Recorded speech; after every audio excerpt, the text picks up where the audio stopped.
Hello students, पिछले video में आपको धातु कर्म का वैद्युत रसायन सिद्धांत के बारे में एक्सप्लेन किए थे। ठीक है, उसमें आपको डेल्टा जी बराबर माइनस एन ई एफ के बारे में आपको समझाया गया था। उस बेस पे हम लोग जो है एल्युमिनियम के धातु कर्म के बारे में यहाँ पढ़ेंगे कि एल्यूमिना से एल्युमिनियम को कैसे अलग किया जाएगा। उसमें आपको बताया गया था कि कभी कभी गलित पदार्थ को अधिक सुचालक बनाने के लिए गालक मिला दिया जाता है। गलित पदार्थ को अधिक सुचालक बनाने के लिए उसमें क्या मिला जाता है? गालक मिला दिया जाता है। ठीक है, जैसा कि एल्युमिनियम भी में आप देखें, यह आपका एल्युमिनियम के धातु कर्म में यह जो आपका शुद्ध एल्यूमिना है, ठीक है, इसमें क्या मिलाते हैं? क्रायोलाइट मिलाते हैं, Na3LF6 मिलाते हैं या फिर CaF2 मिलाया जाता है।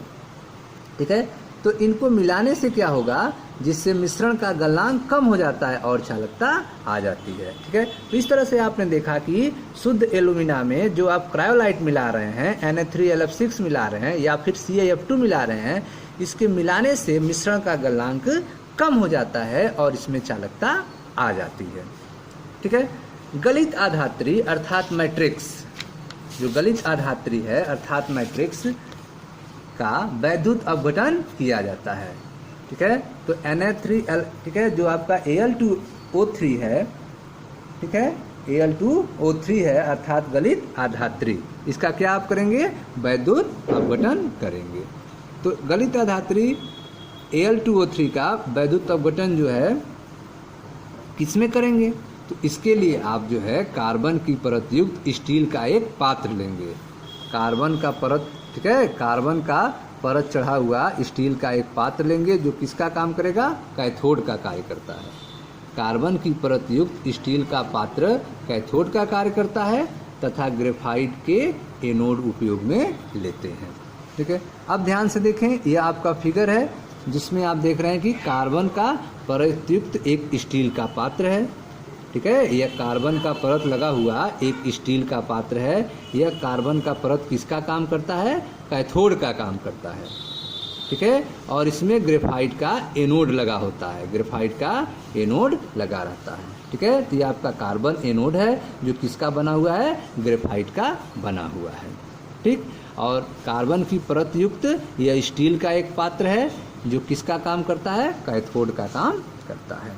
ठीक, इसमें जो है आप अपने आधात्री को मिलाए हैं, गलित एल्यूमिना को मिलाए हैं, Al2O3 को मिलाए हैं और इसमें Na3LF6 को मिलाए हैं।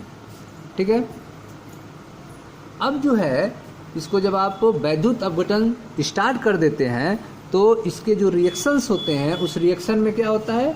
तो जो ओवरऑल रिएक्शन होता है, तो जो एल्यूमिना है आपका Al2O3 वह कार्बन से जुड़ता है, एल्यूमिना टूटता है और एल्यूमिना का जो ऑक्सीजन है वो कार्बन से जुड़कर कार्बन डाइऑक्साइड बनाता है और एल्युमिनियम अलग हो जाता है।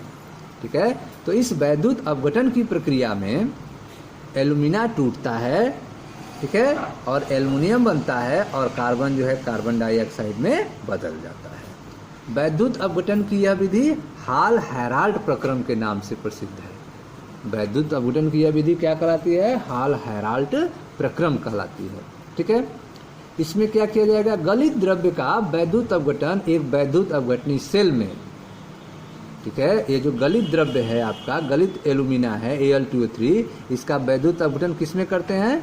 इसका वैद्युत अपघटन जो है वैद्युत अपघटनी सेल में किया जाता है। कार्बन इलेक्ट्रोड का प्रयोग करके किया जाता है। ठीक है, गलित द्रव्य अर्थात एल्यूमिना का वैद्युत अपघटन एक वैद्युत अपघटनी सेल में कार्बन इलेक्ट्रोड का प्रयोग करके किया जाता है। ठीक, एनोड पर ऑक्सीजन उत्सर्जित होता है। एनोड पर क्या निकलता है? ऑक्सीजन निकलता है। एनोड पर उत्सर्जित ऑक्सीजन एनोड के कार्बन से अभिक्रिया करके कार्बन मोनोऑक्साइड और कार्बन डाइऑक्साइड बनाता है। ठीक है, एनोड पर ऑक्सीजन निकलता है और एनोड पर कार्बन भी होता है। तो एनोड पर जो ऑक्सीजन निकलता है वो कार्बन से अभिक्रिया करके कार्बन मोनोऑक्साइड और कार्बन डाइऑक्साइड बनाता है। ठीक है, तो अब ध्यान से देखें, एनोड पर कार्बन मोनोऑक्साइड भी बनता है और कार्बन डाइऑक्साइड भी बनता है। कैथोड पर क्या होता है? तो कैथोड पर जो एल्यूमिना का एल्युमिनियम आयन है, एल्यूमिना जब टूटता है Al2 और 3 जब टूटता है तो जो एल्यूमिनियम आयन है Al3+ जो गलित अवस्था में है उसका क्या होगा, अपचयन होगा, वह इलेक्ट्रॉन को एक्सेप्ट करके एल्युमिनियम लिक्विड में चेंज हो जाएगा। एनोड पर कार्बन जो है, जो ऑक्सीजन निकलता है उससे जुड़कर, ठीक है, ऑक्सीकरण होगा और कार्बन मोनोऑक्साइड और कार्बन डाइऑक्साइड बनेगा। यह किस पर बनेगा, एनोड पर, और कैथोड पर क्या बनेगा, एल्युमिनियम बनेगा। ठीक है, इस प्रकार एल्युमिनियम के प्रत्येक किलोग्राम के उत्पादन के लिए कार्बन एनोड का लगभग 0.5 किलोग्राम कार्बन जल जाता है। ठीक है, तो आप देख रहे हैं कि पर किलोग्राम 1 किलोग्राम एल्युमिनियम उत्पन्न होगा तो कार्बन एनोड का कितना कार्बन जल जाएगा, 0.5 किलोग्राम, अर्थात आधा किलोग्राम जो है कार्बन जल जाता है 1 किलोग्राम एल्युमिनियम के उत्पादन में। ठीक है स्टूडेंट्स, तो इस तरह से आपने देखा कैसे जो है हार हैलाल्ट प्रक्रम के द्वारा वैद्युत अपचयन करते हैं और एल्युमिनियम कैथोड पर प्राप्त होता है और एनोड पर कार्बन मोनोऑक्साइड और कार्बन डाइऑक्साइड प्राप्त होता है। इसके लिए आप देख रहे हैं कि एक वैद्युत अपघटनी सेल का यूज करते हैं, ठीक है, जिसमें स्टील का पात्र होता है, कार्बन की परत लगा हुआ जो कैथोड का काम करता है, और ग्रेफाइट का एनोड होता है, ठीक है, जो एनोड का काम करता है, वो भी कार्बन अर्थात ग्रेफाइट का बना होता है। और इसमें जो है आप गलित एल्यूमिना और क्रायोलाइट को भर देते हैं और फिर इसको स्टार्ट करते हैं, जिससे कैथोड पर एल्युमिनियम निकलता है लिक्विड के रूप में और एनोड पर कार्बन मोनोऑक्साइड और कार्बन डाइऑक्साइड निकलता है। ठीक है, तो यहाँ से आप देख रहे हैं एल्युमिनियम जो निकलेगा वह नीचे जो है एल्युमिनियम के लिए निकास द्वार है, यहाँ से एल्युमिनियम को अलग कर लेंगे। ठीक है, अब आप देखें एक छोटी सी टॉपिक है, निम्न कोटि अयस्कों तथा रद्दी धातु से कॉपर। ठीक है, निम्न कोटि के अयस्कों से, ठीक है, तथा रद्दी धातु से कॉपर को कैसे अलग करेंगे, इसके बारे में एक छोटी सी टॉपिक है, इसको भी इसमें शामिल कर लेते हैं। देखें, निम्न कोटि अर्थात अपकृष्ट अयस्कों से कॉपर का निष्कर्षण हाइड्रो धातु कर्म द्वारा करते हैं। ठीक है, निम्न कोटि के जो अयस्क हैं उनसे कॉपर को अलग करना, कॉपर का निष्कर्षण करना कैसे किया जाता है, हाइड्रो धातु कर्म द्वारा करते हैं। अब प्रश्न है कि हाइड्रो धातु कर्म क्या होता है। ठीक है, तो हाइड्रो धातु कर्म प्रोसेस में इसे अम्ल या जीवाणु के उपयोग से निछालित करते हैं। ठीक है, हाइड्रो धातु कर्म प्रोसेस में क्या करेंगे, अम्ल या जीवाणु के उपयोग से निछालित करेंगे तथा कॉपर आयन युक्त विलयन की रद्दी लोहे, कॉपर आयन युक्त विलयन की रद्दी लोहे या हाइड्रोजन से क्रिया करते हैं। ठीक है, तो आप देख रहे हैं इसमें यह कॉपर आयन है, इसकी क्रिया हाइड्रोजन से कराई जा रही है, जिससे कॉपर अलग हो जा रहा है और हाइड्रोजन आयन अलग हो जा रहा है। ठीक है, तो इस तरह से कॉपर प्राप्त करते हैं हाइड्रोजन से क्रिया करा के। तो निम्न कोटि अर्थात अपकृष्ट अयस्कों से कॉपर का निष्कर्षण हाइड्रो धातु कर्म द्वारा करते हैं, इसे अम्ल या जीवाणु के उपयोग से निछालित करते हैं तथा कॉपर आयन युक्त विलयन की रद्दी लोहे या फिर हाइड्रोजन से क्रिया कराते हैं। तो जो कॉपर आयन युक्त विलयन है उसकी क्रिया यहाँ देख रहे हैं आप हाइड्रोजन से करा रहे हैं, जिससे कॉपर सॉलिड के रूप में अलग हो जाएगा और हाइड्रोजन आयन एक्वस जली विलयन में चला जाएगा। इस तरह से आपको कॉपर प्राप्त हो जाएगा।